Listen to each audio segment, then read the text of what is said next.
Assalomu alaykum, hurmatli kuzatuvchilar. Bugun yana siz bilan insonning ong osti dasturlari, programmalari haqida gaplashishni davom etamiz. Agar sizga bugungi mavzumiz qiziqarli bo'ladigan bo'lsa, albatta videoni oxirigacha ko'ring va yaqinlaringizga ulashni unutmang. Bugungi mavzumizda siz bilan yer yuzidagi judayam ko'pchilik insonlarning ong ostidagi mashhur programma deyman, eng mashhur programma haqida gaplashamiz. Bu qiyinchilik dasturi bilan yashash. E'tibor berganmisiz? Mana ijtimoiy tarmoqlarda kuzatamiz, real hayotimizda, misol uchun yaqinlarimiz, qo'ni-qo'shnilarimizda kuzatilishi mumkin. Kimlardadir hamma narsa juda ham oson, yengil o'xshaydi. Yaxshi pul topadi, yaxshi joyda ishlaydi, obro'si zo'r, sayohat yuradi, turmush o'rtog'i, farzandlari, atrofdagilari bilan munosabati juda ham ajoyib. Kimlardadir esa deyarli hech narsa o'xshamaydi. Ishini topolmaydi, doim qarzlarda yuradi, unisiga munosabatlari yaxshi emas, o'zi bilan, atrofdagilar bilan. Yana bitta minus, sog'ligida muammolari bor. Siz bularni tasodif deb o'ylaysizmi yoki taqdir deb o'ylaysizmi? Yo'q. Aslida bular hammasi insonning ong osti dasturlarida. Kimlarningdir fikrlashi, gumonlari, harakati, motivatsiyasi, maqsadlari boshqacha bo'ladi va o'zlari orzu qilgan hayotda yashaydi. Kimlardir esa qarang, maqsadi zo'r, o'ziga o'zi motivatsiya beradi, harakat qiladi, lekin boshqalardek natijaga erisha olmaydi. Biz aynan mana shu qiyinchilik programmasining sabablari va yechimlari haqida gaplashamiz. Demak, agar siz videoni boshidan tomosha qiladigan bo'lsangiz, sezdingiz, Xudoyim hammaga bir xil imkoniyat bergan, kimdir harakat qiladi, natijaga erishadi, lekin kimdir juda ham ko'p, hattoki me'yordan ortiq harakat qilsa ham natijaga erisha olmaydi. Hozir aynan mana shuning sabablarini ko'rib chiqamiz. Demak, birinchisi, aynan bolalikdan bizgacha keladigan dasturlar. Yoshligingiz, bolaligingizni eslab ko'ring-da, oilada ota-onangizdan, bog'chada, maktabda qanaqa gaplarni ko'p eshitgansiz. Hayot borgan sari qiyinlashib ketyapti, pul topish oson emas, baxtga, omadga, muvaffaqiyatli hayotga erishishing uchun qanaqadir to'siqlardan, qiyinchiliklardan o'tishing kerak. Yoki, misol uchun maktabda yaxshi o'qimasang, ertaga hech kim bo'la olmaysan va hokazo. Aynan mana shu va shu kabi gaplarni sizni miyangiz rost deb qabul qiladi. Va sizni hayotingizga xuddi shunaqa voqealarni takror va takror qaytarib olib kelaveradi. Ikkinchisi, qiyin bo'lsa qadrli programmasi. Aynan mana shu programma bilan men anchadan beri o'zim bilan ham ishlayman.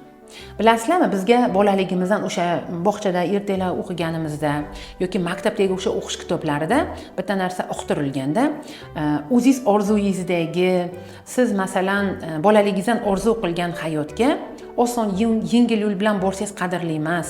Qachonki o'sha omadsizlik bilan, muvaffaqiyatsizlik bilan, qiyinchilik bilan kurashib, undan keyin siz qanaqadir yaxshi hayotga o'tadigan bo'lsangiz, o'sha qadrli deb bizani miyamizga singdirishgan. Bolaligimizdan boshlabda agar sizda ham aynan mana shunaqa, ya'ni men qiyinchilikdan o'tib yaxshi hayotga erishsam, bu tabiiy holat deydigan bitta programma bo'ladigan bo'lsa, shunaqa uy fikr bo'ladigan bo'lsa, demak siz esingizdan chiqmasin.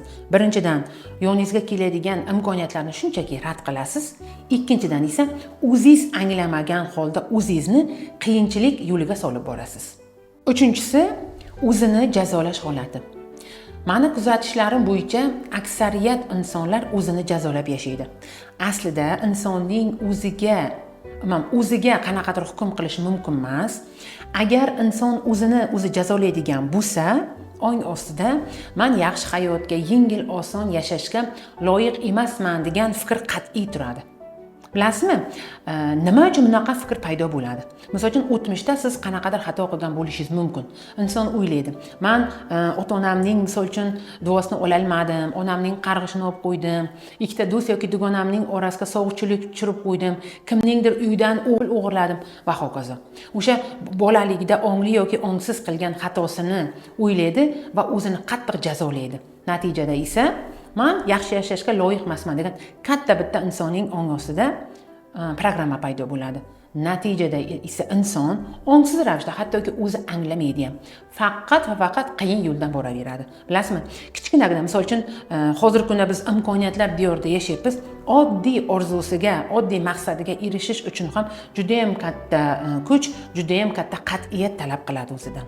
Hurmatli kuzatuvchim, mana men sizga aynan qiyinchilik bilan yashash dasturining ma'lum bir sabablarini ochib berishga harakat qildim. O'zingizni kuzating, o'zingizga savollar bering. Agar haqiqatan ham mana shu dasturlar bilan yashaydigan bo'lsangiz, agar bir donasi bo'lsa ham, siz savol berishingiz mumkin-da, Yorqin opa, bularni o'zgartirsa bo'ladimi? Meni javobim esa bitta. Albatta ha. Masalan, men hozirgi kunda bilaman, o'limdan boshqa har qanday muammoning yechimini aynan ilm orqali topsa bo'ladi. Buning uchun esa quyidagi qadamlarni bajarishingiz kerak bo'ladi. Avvalo anglash bosqichi. Agar sizda pul topish qiyin, omad muvaffaqiyatga erishish qiyin, baxtli bo'lish uchun qanaqadir to'siqlardan o'tishing kerak degan fikrlar bo'ladigan bo'lsa, o'zingizga o'zingiz ayting. Ha, haqiqatan ham mana shu fikrlar menda bor, lekin bu meni fikrim, meni tanlovim emas. Bu menga bolaligimdan o'rnatilgan programma yoki bog'chapam, ota-onamdan tomonidan aytilgan gap deb o'zingizga aytib yuring. Keyingi bosqichda esa o'zingizga doim ruxsat bering va quyidagi affirmatsiyalarni takrorlab yuring. Men bugundan oson, yengil yashashga ruxsat beraman. Orzularimga, maqsadlarimga osonlik, yengillik bilan, xayrli yo'llar bilan erishishni tanlayman. Keyingi bosqich esa o'zingizga o'sha oson, yengil keladigan narsalarni qabul qilishga ruxsat bering. Chunki bilasizmi, misol uchun Alloh hamma bandasini birdek ko'radi va birdek imkoniyatlar beradi. Meni kuzatishlarim bo'yicha, olgan ilmlarim bo'yicha, o'zimni tahlil qilishim bo'yicha shuni angladimki, qarangda, biz oson, yengil kelgan narsalarni qabul qila olmaymiz. O'zimizga o'zimiz ruxsat bermaymiz. Bugunoq o'zingizga savol bering. Men qayerda hayotimni qiyinlashtiryapman?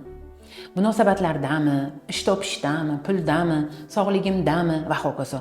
Va o'zingizga savol berib, qaysi joyda o'zingizni hayotingizni qiyinlashtiradigan bo'lsangiz, oddiy, oson yo'lni tanlashga harakat qiling. Yodda tuting. Katta hayotingizni bir kunda birdaniga o'zgartira olmaysiz. Lekin bugun videoni ko'rganingizdan so'ng o'zingizga kichkinagina amaliyotni olib, o'shani odatga aylantiradigan bo'lsangiz va har kuniga mana shu kichkina odatlarni hayotingizga qo'shib amaliyotda davom etadigan bo'lsangiz, men sizga kafolat beraman, 1 yildan keyin o'zingizni va hayotingizni tanimay qolasiz. Agar mana shunaqa darslarimiz, video darslarimiz sizga ma'qul keladigan bo'lsa, bugungi video haqidagi o'zingiz izohlaringizni kommentariyda yozing va yana qaysi mavzularda xuddi mana shunday tartib bilan sabablari va yechimlarini qilib berishimni xohlardingiz. Keyingi videolarda ko'rishguncha